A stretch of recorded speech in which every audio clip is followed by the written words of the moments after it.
5 years ago, when I built my first software company with two of my closest friends, more than spending time on development, I would actually spend time dealing with customer support tickets. And even though customer support isn't the most glamorous part of the business, it certainly is one of the most important. And in my opinion, it's the reason why Amazon is a $2.43 trillion company. Because if you don't have happy customers, you don't have a business. So in this video, I'm going to show you how to build a customer support agent that reads emotions, predicts urgency, and routes tickets without you even having to lift a finger. Because nothing grows a business faster than positive word of mouth, and that comes from having great customer support. And without further ado, let's jump right in. You can join our free Skool community where you'll find all the step-by-step instructions. The link is in the description. So let's get started. First, we're going to set up our webhook trigger. So if I come into n8n, create a new workflow, I'm just going to call this customer support agent, and we're going to add our first node, which is the webhook trigger. It's going to show us this test URL and production URL, and we are going to set it to post. We are going to enter the path as support ticket and change the path to support ticket. And this response code and response body, we can come in here into the options and add a response code as 200, or we can also just include a response data, change this to expression, copy this across, and add a code in here as well as 200, and just format this.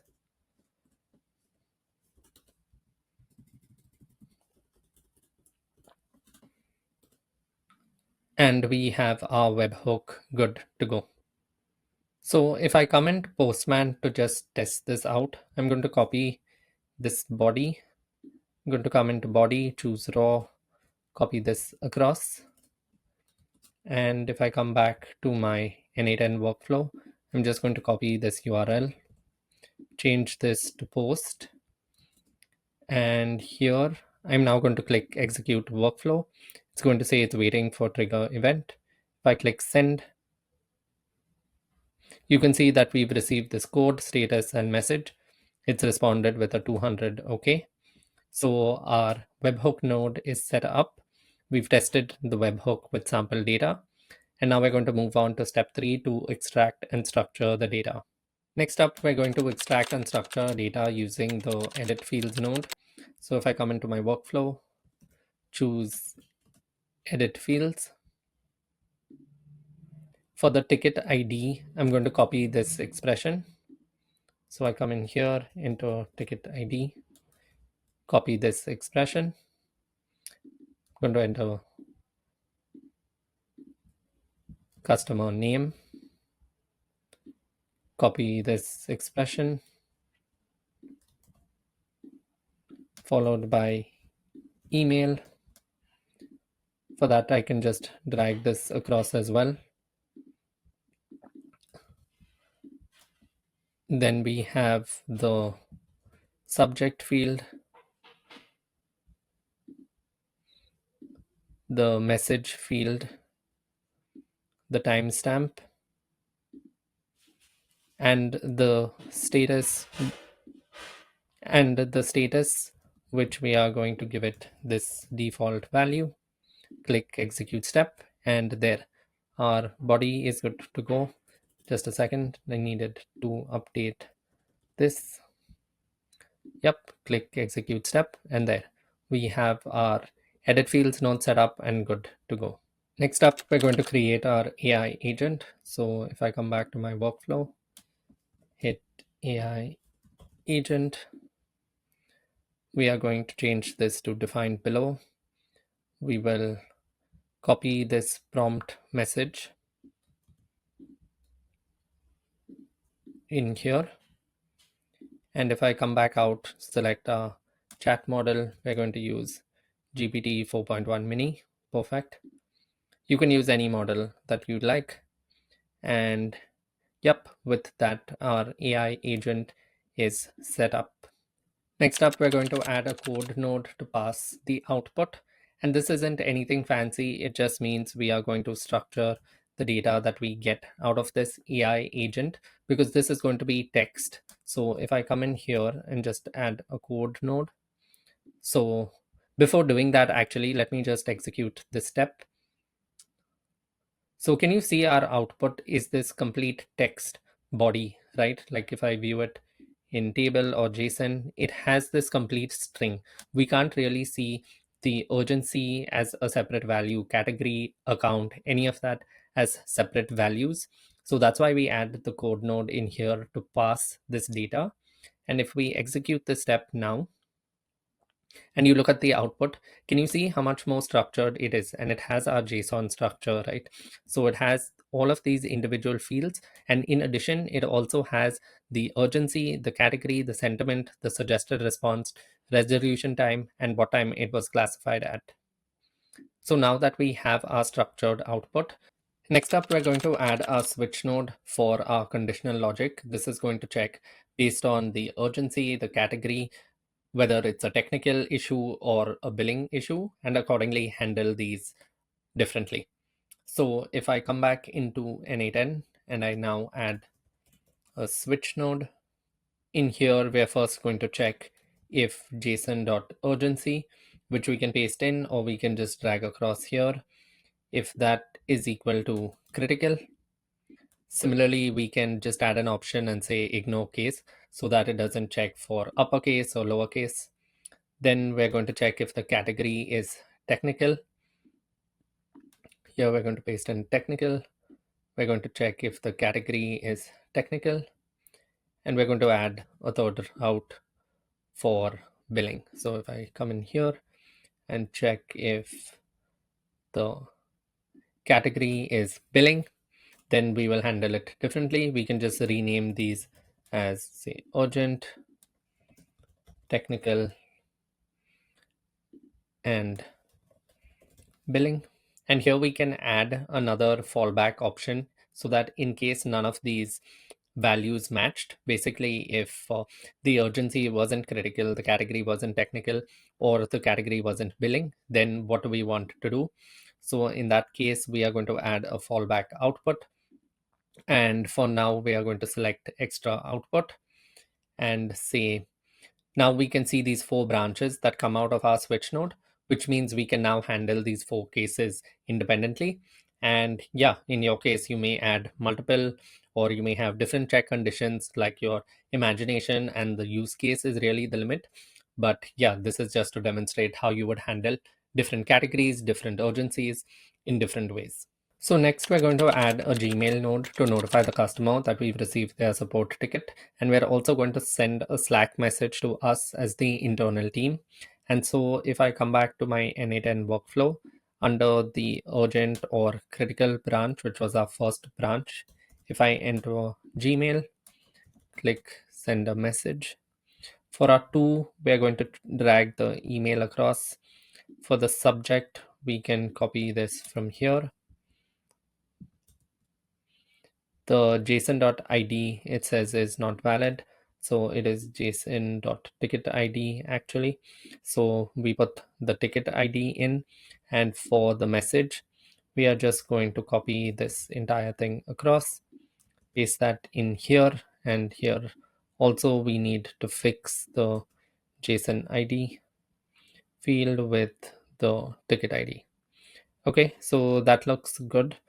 And now we will maybe just quickly run this node to verify that it works.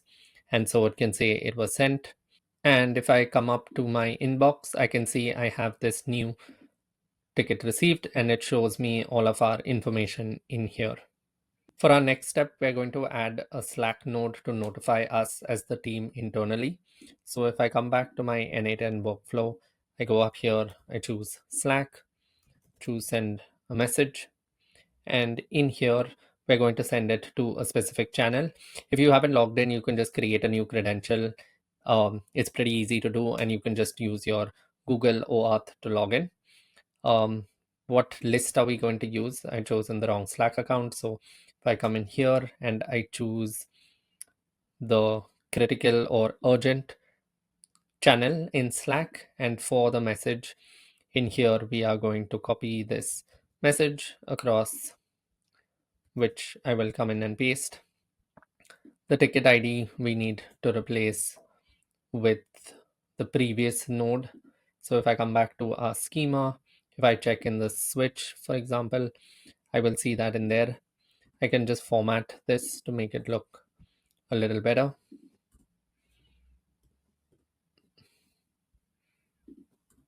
The category, the sentiment, the message, suggested action.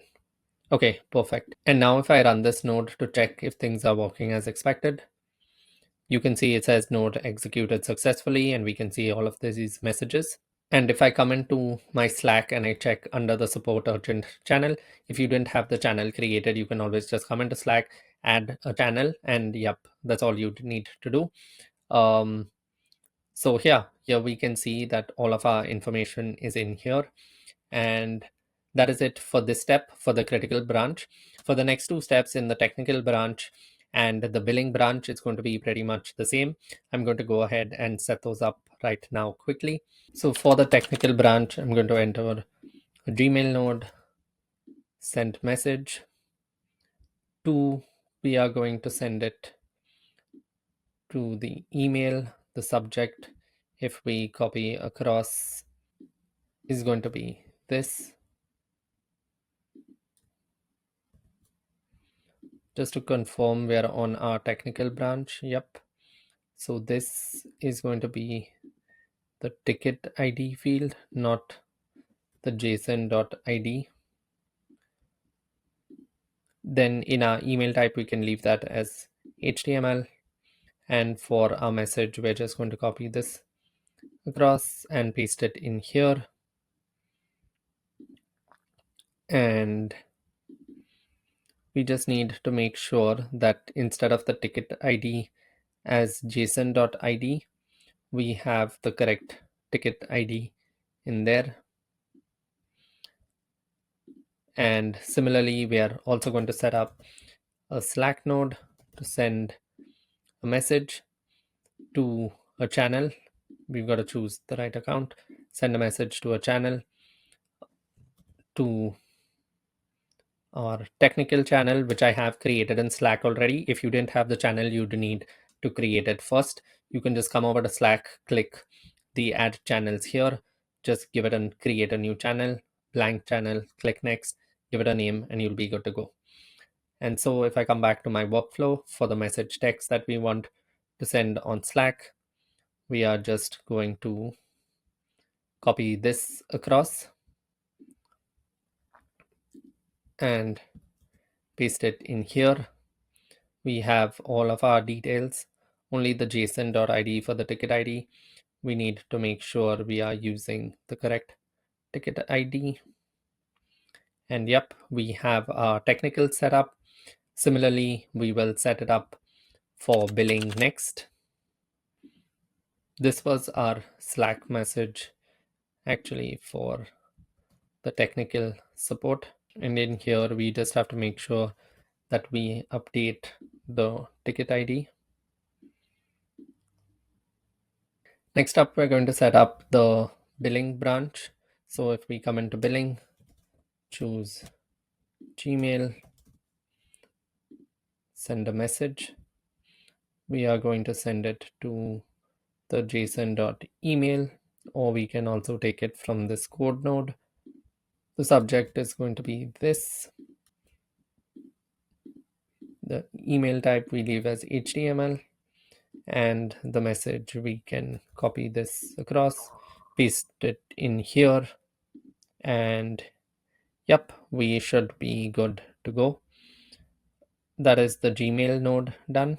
And if we come into Slack here, we will copy the Slack message, enter it in here, choose Slack, send a message, choose Slack account, send message to channel. We're going to choose the billing channel. Again, like, you will just need to make sure that you have that set up. And that is our Slack message and Gmail set up for the billing route. And for our last fallback route, we are just going to send a more general support email and Slack message. So if I come into Gmail, click send message. For the email, we're going to drag that in here. For the subject, we copy this across. For the email type, we leave that as HTML. And for the message, we just copy this in here. So this will notify our customer that an email has been sent. I accidentally added it to the billing route. So we will just disconnect those nodes, drag it in here, connect the fallback, and connect the billing to where it was. So we've got our Gmail node set up. And next we are going to send a Slack message. So if I come in here, click Slack, send a message to the channel, and we will send it to the support general channel. And the message there, we're just going to copy this across and paste it in here. Okay, perfect. So we have all of that set up. We're just going to come in and save this. We are going to execute the workflow. And if we send this data through, we get our response. And if we see that this workflow has executed successfully, we can see that the output from our code branch and AI agent predicted that this was a critical ticket. If we check the route, we can see that the Gmail message was sent as well as the Slack message. If I come into my Gmail, I can see that I have received the new email. And if I check my Slack channel under urgent, yep, I can see the message come through as well. So that's it. You learned to build a customer support agent in n8n that uses a webhook, an AI agent, routing logic, and conditionally handles them. This is a more beginner-friendly customer support agent. You can obviously make this even more complex with even more custom logic based on your use case and how you would like to handle tickets. But yeah, that's it for this one, and I will see you in the next one. Bye.